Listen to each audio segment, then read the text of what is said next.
Bene, eccoci qua. Oggi doveva essere una bellissima escursione, molto panoramica, a confine tra Italia e Austria. Purtroppo già alla partenza siamo immersi nella nebbia. Adesso siamo circa a quota 1300 metri, la situazione peggiora. In cuor nostro speriamo che col passare delle ore almeno un po' si dissolvano o almeno si alzino. Per arrivare, cioè dovremmo arrivare circa a quota 2000 metri, no 2000, sul monte Osternig. Quindi intanto noi siamo partiti, adesso raggiungeremo il rifugio Nordio, poi andremo in Sella dove c'è il villaggio austriaco. Speriamo che intanto un po' la situazione migliori. Il video di oggi sarà un mountain vlog. Il tema l'avevo scelto in base a quello che troveremo sull'Osternig, cioè una grande croce di vetta, e quindi insomma il tema a cui ho pensato per oggi era per l'appunto questo: le croci di vetta, ma in generale i manufatti che vengono posti sulle cime in ricordo di qualcosa, di qualcuno, o per appunto indicare la cima della montagna. Contro ogni pronostico si sono già dissolte le nuvole un po' più basse. In realtà sembrerebbe solo un tratto, forse tra un po' le ritroviamo, però almeno non camminiamo proprio nel mezzo della nebbia. Contrariamente a quanto si può pensare, l'installazione di croci e in generale di manufatti che indicano la cima non è, diciamo, un fenomeno recente. Parliamo degli anni 50, dopo la guerra. Lì c'è stato, diciamo, la massima installazione di questi manufatti. Prima le croci venivano già installate, però erano poche e venivano messe solamente sulle cime più importanti, sulle montagne più alte. In realtà l'installazione di croci in montagna si fa risalire circa al XIII secolo, però non sulla cima, ma sui valichi, lungo i sentieri, ed erano installate soprattutto dai crociati, che le mettevano come simbolo di buon auspicio per chi si recava in Terra Santa. Poi attorno al 1400 e dopo, andando verso il 1800, per l'appunto soprattutto croci venivano installate sulle cime più alte.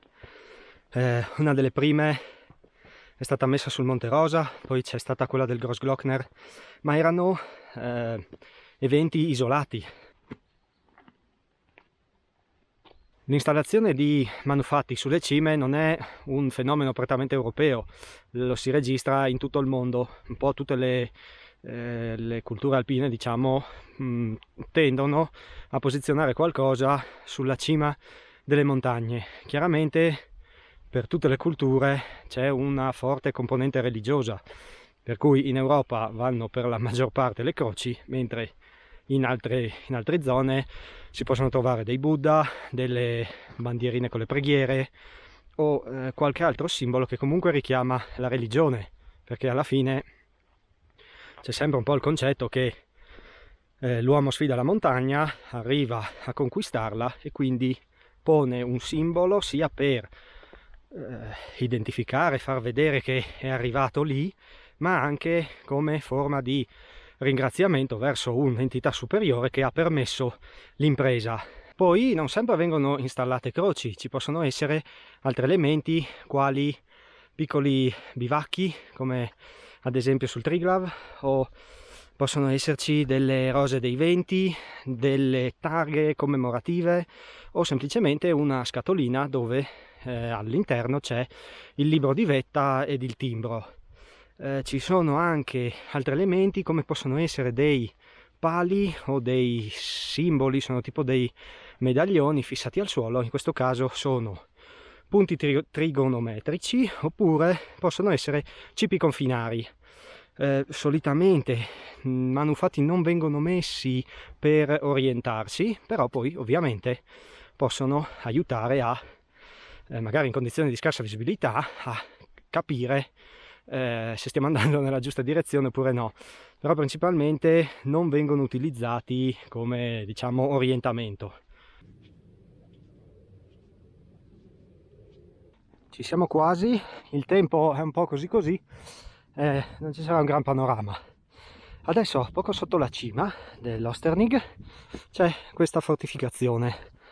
Queste, adesso non vorrei dire una stupidaggine, ma non sono fortificazioni della prima guerra mondiale, bensì sono opere del Vallo Littorio, quindi sono opere di fortificazione fatte prima della seconda guerra mondiale per proteggere eventualmente i confini, in quanto, perché dico questo? Perché a parte la struttura diciamo moderna, quindi non è, si vede non è roba di prima guerra mondiale, e poi qui nel 15-18 era Austria, quindi non aveva senso, vabbè adesso non si vede, ma non aveva senso posizionare una batteria qui, nemmeno da parte degli austriaci, perché siamo abbastanza lontani anche dalla prima linea. Quindi credo proprio che questo sia del Vallo Littorio, o addirittura dopo tempo guerra fredda, perché comunque anche siamo vicini alla Slovenia, per cui potrebbe anche essere quello. Allora, siamo arrivati sulla cima, però non c'è la croce. Allora, c'è una croce molto piccolina. Io avevo visto delle foto e c'era un bel crocione bello grande, quindi forse quella è sull'altra cima, l'Osterniga, tipo cima est, cima ovest. È un po' più in là. Adesso vediamo se ci vado un attimo. Intanto si è un po' aperto verso l'Austria, se non altro. Questa è la Valle del Gail, che viene giù qua, poi di là si va verso Spittal e poi si arriva a Villach. Questo è davvero un peccato che il tempo è così, perché è molto bello, qui ci sono tutti i pascoli di altura, ci sono le mucche sotto. Purtroppo è già la seconda volta che mi capita di venire e la prima volta non ci sono neanche salito perché proprio tirava un vento assurdo e siamo arrivati fino alla sella. Stavolta boh, è così, almeno si è un pelo aperto, non è poi tanto male. Come sospettavo, qua davanti si inizia a intravedere la croce e quindi sì, diciamo che è sull'altra cima. Purtroppo il tempo è ripeggiorato e sono tornate ad alzarsi le nuvole verso dal lato italiano, diciamo, quindi non si vede assolutamente niente, mentre versante austriaco ogni tanto si apriva un pochino, come ti ho fatto vedere dall'altra cima.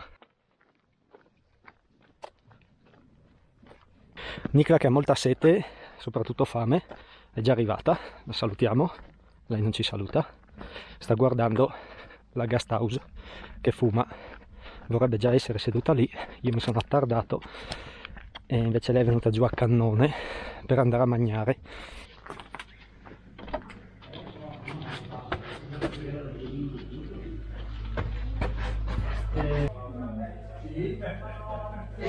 Bene, eccoci, siamo arrivati, è arrivato anche da mangiare. Cosa si mangia? Goulash e zuppe. E io? E tu? Formaggio alla piastra con polenta. Un bel mattoncino di formaggio fatto alla piastra. E ovviamente una birretta. Con questo cervo, molto bello, molto rustico, che costa 9,90 € ed è made in India. Bene, abbiamo mangiato e adesso siamo usciti e si è aperto. Le nuvole si sono alzate, la nebbia è andata via e si inizia a vedere un po' il panorama.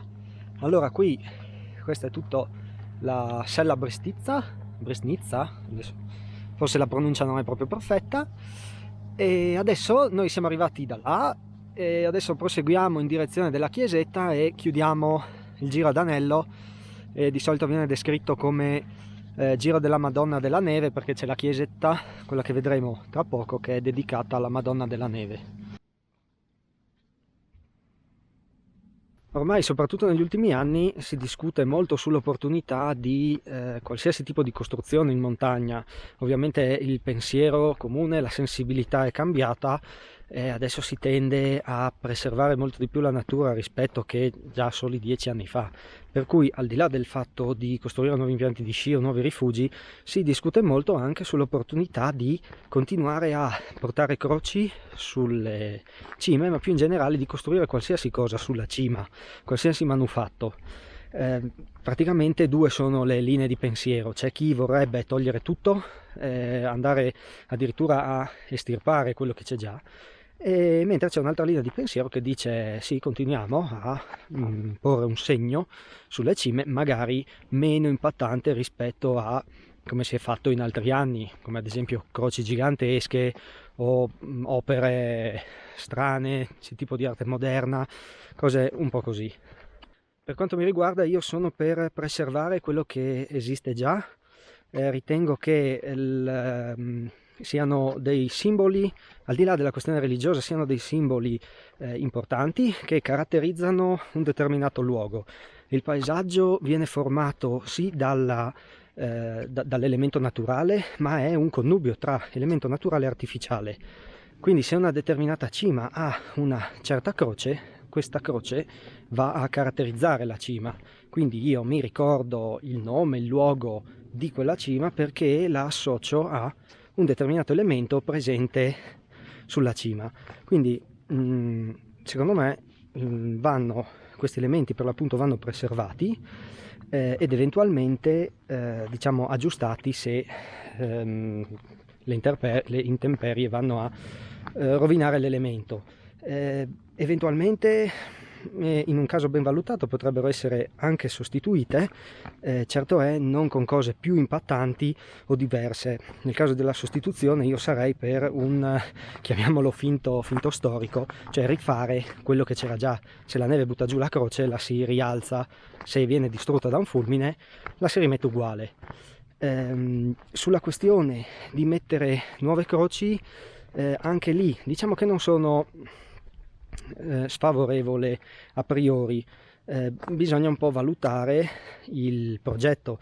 Chiaro è che se si vuole mettere qualcosa di enorme, estremamente impattante, in quel caso chiaramente sarei contrario, però diciamo che non sono contrario a priori sul mettere sia croci ma anche altri manufatti come possono essere rose dei venti o magari qualche tabella esplicativa per le cime d'intorno o comunque un qualcosa che faccia capire che si è arrivati sul punto più alto della montagna. Paradossalmente potrebbe essere anche semplicemente una cassetta in inox dove dentro ci sta il timbro e il libro di vetta. Una cosa un po' particolare che mi piace trovare sulle cime più che le croci sono le campane. Non è molto diffusa come cosa, però qua almeno in Friuli ci sono un paio di cime che hanno delle piccole campane e mi piace trovarle perché quando si arriva si può scampanare un po' e insomma mi piace pensare che sia, non so, anche questo una forma di buon auspicio. Insomma, sono arrivato sulla cima, si dà una scampanata, il suono si propaga nell'aria, magari arriva ad altri escursionisti che stanno salendo, perché no, arriva fino in valle dove qualcuno del paese sa che la cima della montagna è stata nuovamente conquistata. Per cui ecco, se mi dovessero chiedere cosa vuoi mettere su una cima, una piccola campana ecco, sarebbe una cosa che mi piacerebbe. Bene, allora questa è un po' la storia e la mia, diciamo, opinione sulle croci di vetta, in generale i monumenti, i manufatti che possiamo trovare sulle montagne, sulle vette. Mi farebbe piacere sapere anche la tua opinione, lasciamela sotto nei commenti. Ovviamente cerchiamo di mantenere dei toni tranquilli, educati, senza fare polemiche. So che l'argomento è bello frizzantino e scalda gli animi, però veramente cerchiamo di essere educati e di rispettare l'idea di tutti. Bene, allora baciati dal sole come i belli, ci accingiamo a terminare l'escursione odierna. Che bene che parli. Dicevo che abbiamo finito il giro. Allora tutte le informazioni sull'anello che abbiamo fatto oggi te le lascio sotto in descrizione. Un giretto molto carino, si può fare in tutte le stagioni, d'inverno con le ciaspole, magari la discesa da questa parte forse a qualche punto un po' critico, ma so che è un giro che si fa, a dire la verità, quando c'è abbastanza neve si riesce a fare tutto l'anellino. D'inverno la guest house su al villaggio è chiusa, è aperta solo nella bella stagione, e invece il rifugio Nordio è aperto anche d'inverno. Poi tra l'altro qui in Vallucqua ci sono un sacco di escursioni, sì, per l'estate ma soprattutto per l'inverno, anche qualcosina di sci alpinismo. Quindi siamo quasi arrivati alla macchina, noi ti salutiamo, grazie per avermi seguito e ci vediamo nel prossimo video. Ciao. A presto!